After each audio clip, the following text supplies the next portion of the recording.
ملی ڈائجسٹ میں آپ کا استقبال ہے، میں مبارک عمری۔ ناظرین، کرناٹکا ایگزامینیشن اتھارٹی KEA نے دھاندلی سے بچنے کے لیے مختلف بورڈز اور کارپوریشنز کے بھرتی امتحانات کے دوران امتحان ہال میں سر ڈھانپنے پر پابندی عائد کی ہے۔ حکم نامے میں کہا گیا ہے کہ یہ بلوٹوتھ ڈیوائسز کا استعمال کر کے امتحان میں ہونے والی چوری کو روکنے کی کوشش کا حصہ ہے۔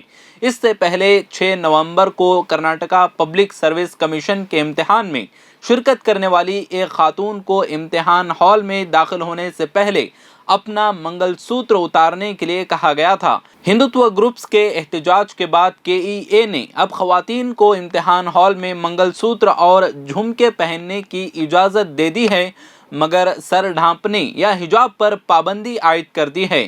یہ ایک مثال ہے کہ BJP کی طرح کانگریس بھی حجاب مخالف ہے۔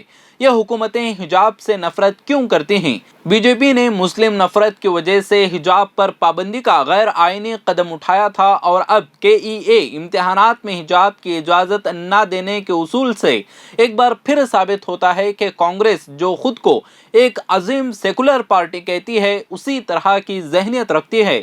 ریاست بھر کے مختلف بورڈز اور کارپوریشنز کے بھرتی امتحانات 18 اور 19 نومبر کو ہونے والے ہیں۔ کہا جا رہا ہے کہ یہ فیصلہ بلوٹوتھ ڈیوائسز کے استعمال سے متعلق شکایات کے بعد کیا گیا۔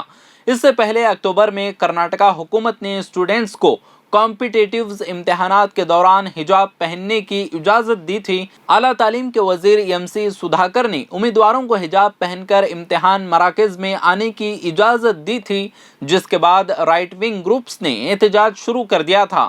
لیکن کچھ طلباء کی طرف سے بلوٹوتھ ڈیوائسز کے استعمال کی شکایات کے نام پر حجاب پر ہی پابندی عائد کر دی گئی ہے، جو کہ سراسر احمقانہ اور ایک خاص طبقے کو خوش کرنے کی کوشش ہے۔ ریاستی حکومت نے 11 نومبر کو ریاستی CID کو اس واقعے کی تحقیقات کا حکم دیا تھا، جس میں گلبرگہ اور یادگیر کے ایگزامینیشن سینٹرز میں امتحان دینے والوں نے KEA کے ذریعے اکتوبر 2023 میں ہونے والے امتحان میں بلوٹوتھ آلات کا استعمال کیا تھا۔ بتایا گیا ہے کہ امتحان کے ڈریس کوڈ کے تحت لڑکیوں کو اونچی ہیلز، جینز اور T-شرٹ پہننے پر بھی روک لگائی گئی ہے۔ اسی طرح مردوں کو ہاف سویل شرٹ پہننے کی اجازت ہے، جو ان کی پتلون کے ساتھ ان نہیں ہو۔ یہاں پر سوال یہ ہے کہ اس سب سے آخر کیا ثابت ہوتا ہے؟ اس کا سیدھا سا جواب یہ ہے کہ اگر حکومت امتحان میں بے ضابطگیوں کو روکنے کا سنجیدہ ارادہ رکھتی ہے تو الیکٹرانک آلات لے جانے والے شخص کو اسکین کرنے کے لیے کافی ٹیکنالوجی موجود ہے۔